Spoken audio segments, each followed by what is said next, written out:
Hi hello ನಮಸ್ಕಾರ ಸ್ನೇಹಿತರೆ, ನಾನು ನಿಮ್ಮ ಮನೆಯ ಮಗಳು Girija Hiremath. Welcome to Gavisiri all in one channel. ಇವತ್ತಿನ ನನ್ನ recipe dry fruit chocolate roll and sugar free laddu. ಬೇಕಾಗುವ ಸಾಮಗ್ರಿಗಳು: ದ್ರಾಕ್ಷಿ, ಗೋಡಂಬಿ, ಬಾದಾಮ್, ವಾಲ್ನಟ್, ಕುಂಬಳಕಾಯಿಯ ಬೀಜ, ಕರ್ಬೂಜದ ಬೀಜ, ಖರ್ಜೂರ, ತುರಿದ ಕೊಬ್ಬರಿ.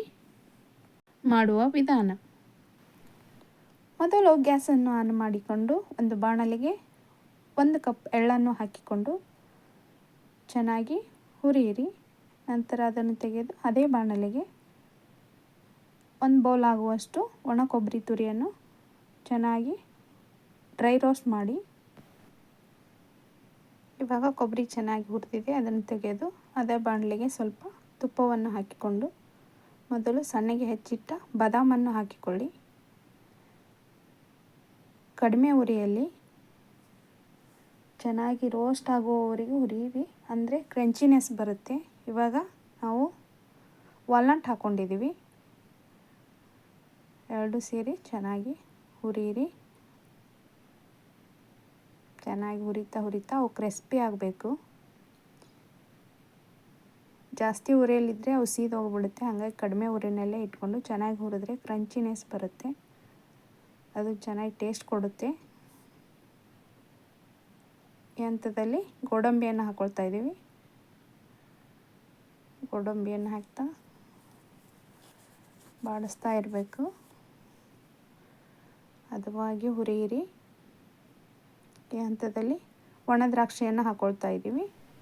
ನಂತರ ಕುಂಬಳಕಾಯಿಯ ಬೀಜ, ಆಳ್ವಿ ಮತ್ತು ಕರ್ಬೂಜ ಬೀಜವನ್ನು ಹಾಕಿ ಚೆನ್ನಾಗಿ ಹುರ್ಕೊಂಡು ತೆಗೆದಿದ್ದೀವಿ. ಡ್ರೈ ಫ್ರೂಟ್ಸ್ ಎಲ್ಲ ಚೆನ್ನಾಗಿ ರೋಸ್ಟಾಗಿ ಹುರಿದಿದ್ದೀವಿ. ಇವನ್ನು ಒಂದು ಬಾಣಲೆಗೆ ತಗೊಂಡು ಅದೇ ಬಾಣಲೆಗೆ ಖರ್ಜೂರನ್ನು ಹಾಕ್ಕೊಳ್ತಾ ಇದ್ದೀವಿ. 1 ಬೌಲ್ ಖರ್ಜೂರನೇ ಇದಕ್ಕೆ ಸ್ವೀಟ್ ಕೊಡೋದು. ಇದಕ್ಕೆ ಶುಗರು ಬೆಲ್ಲ ಏನೂ ಹಾಕ್ತಾ ಇಲ್ಲ ನಾವು. ಚೆನ್ನಾಗಿ ರೋಸ್ಟ್ ಆಗಿದೆ. ಇದನ್ನು ಒಂದು ಜಾರಿಗೆ ತಗೊಂಡು ಸ್ವಲ್ಪ ತಣ್ಣಗಾದ್ಮೇಲೆ ಇದನ್ನು ಪೇಸ್ಟ್ ಮಾಡ್ಕೊಳ್ತಾ ಇದ್ದೀವಿ.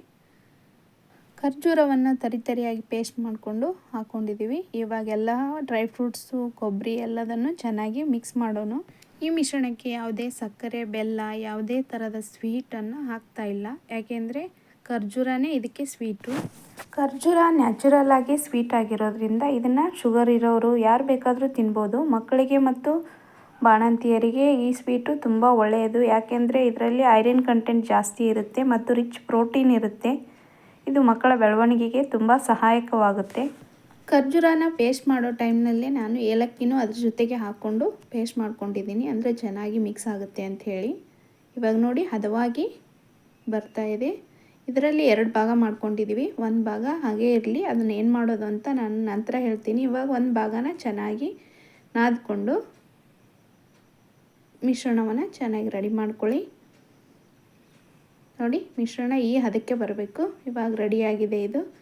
ಇದನ್ನು ನಾವು ಚಾಕ್ಲೇಟ್ ರೋಲ್ ಮಾಡ್ಕೋಬೇಕು. ಒಂದು ಪ್ಲೇಟಿಗೆ ಎಳ್ಳನ್ನು ಹಾಕಿಕೊಳ್ಳಿ, ಚೆನ್ನಾಗಿ ಸ್ಪ್ರೆಡ್ ಮಾಡಿಕೊಳ್ಳಿ ಅದನ್ನು. ಇದರ ಮೇಲೆ ಚಾಕ್ಲೇಟ್ ರೋಲನ್ನು ತಯಾರಿಸಿದ್ವಲ್ಲ ಅದಕ್ಕೆಲ್ಲ ಅಂಟಿಕೊಳ್ಳುವ ಹಾಗೆ ಚೆನ್ನಾಗಿ ರೋಲ್ ಮಾಡಿ. ನೋಡಿ, ಈ ಥರ ಆಗಿದೆ chocolate roll. Dry fruit chocolate roll ಹೇಗೆ ಬಂದಿದೆ ನೋಡಿ, ಎಷ್ಟು ಚೆನ್ನಾಗಿ ಬಂದಿದೆ ಅಲ್ವಾ. ಈ ಥರ ಕಟ್ ಮಾಡಿ ಮಕ್ಕಳಿಗೆ ಚಾಕ್ಲೇಟ್ ತಿನ್ನಿಸಿ ಹಲ್ಲು ಹಾಳು ಮಾಡೋ ಬದಲು ಈ ಥರ ಡ್ರೈ ಫ್ರೂಟ್ ಚಾಕ್ಲೇಟ್ ಕೊಟ್ಟರೆ ಹೆಲ್ತಿಯಾಗೂ ಇರುತ್ತೆ, ಮಕ್ಕಳಿಗೆ ತಿನ್ನೋಕ್ಕೂ ಇಷ್ಟ ಆಗುತ್ತೆ. ಈ ಥರ ಮಾಡಿಕೊಟ್ರೆ ನೋಡಿ ಎಷ್ಟು ಚೆನ್ನಾಗಿ ಬಂದಿದೆ. ಸ್ಕೂಲ್ಗೆ ಹೋಗೋ ಮಕ್ಕಳಿಗೆಲ್ಲ ಈ ಥರದ್ದೆಲ್ಲ ಮಾಡಿಕೊಟ್ರೆ ಬೆಳಗ್ಗೆ ಟಿಫಿನ್ ಮಾಡಲ್ಲ ಅನ್ನೋ ಮಕ್ಕಳು ಇದನ್ನು ಇಷ್ಟಪಟ್ಟು ತಿಂತಾರೆ. ಮತ್ತು ಹೆಚ್ಚು ಪೋಷಕಾಂಶಗಳಿರೋದ್ರಿಂದ ಇದರಲ್ಲಿ ಮಕ್ಕಳಿಗೆ ಬೇಗ ಹಸಿವಾಗಲ್ಲ, ಎನರ್ಜೆಟಿಕ್ ಆಗೂ ಇರ್ತಾರೆ ದಿನವಿಡೀ. ಇದೇ ಇಂಗ್ರೀಡಿಯೆಂಟ್ಸಲ್ಲೇ ನಾನು ಇನ್ನೊಂದು ಡಿಶನ್ನು ಮಾಡಿ ತೋರಿಸ್ತೀನಿ ಅಂತ ಹೇಳಿದ್ದೆ, ಅದನ್ನು ಇವಾಗ ತೋರಿಸ್ತಾ ಇದ್ದೀನಿ. ನೋಡಿ, ಚಾಕ್ಲೇಟ್ ರೋಲ್ ಚೆನ್ನಾಗಿ ಬಂದಿದೆ.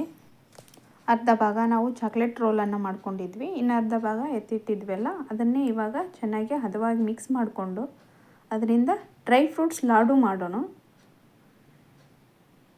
ಡ್ರೈ ಫ್ರೂಟ್ಸ್ ಲಾಡು ಅಥವಾ ಶುಗರ್ ಫ್ರೀ ಲಾಡು ಅಂತಲೂ ಹೇಳ್ಬೋದು. ನೋಡಿ ಎಷ್ಟು ಚೆನ್ನಾಗಿ ಬರ್ತಿದೆ ಲಾಡು.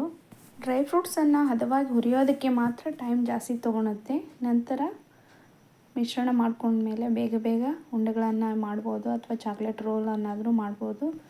ಇದು ಒಂದೇ ವಿಡಿಯೋದಲ್ಲಿ ನಾನು 2 ರೆಸಿಪಿಗಳನ್ನು ಮಾಡಿ ತೋರಿಸಿದ್ದೀನಿ. ಇದು 2 in 1 ವಿಡಿಯೋ ಆಗಿತ್ತು. ಈ ರೆಸಿಪಿಗಳನ್ನ ನೀವು ಒಂದ್ಸಲ ಮನೇಲಿ ಟ್ರೈ ಮಾಡಿ ನೋಡಿ, ಹೇಗೆ ಬಂತು ಅಂತ ನಂಗೆ ಕಮೆಂಟ್ ಮಾಡಿ ತಿಳಿಸಿ. ನಾನು ಮಾಡಿರೋ ವಿಡಿಯೋ ನಿಮಗೆ ಇಷ್ಟ ಆಗಿದ್ದರೆ ಲೈಕ್ ಮಾಡಿ, ಶೇರ್ ಮಾಡಿ, ಸಬ್ಸ್ಕ್ರೈಬ್ ಮಾಡೋದನ್ನು ಮರಿಬೇಡಿ friends. Thank you for watching.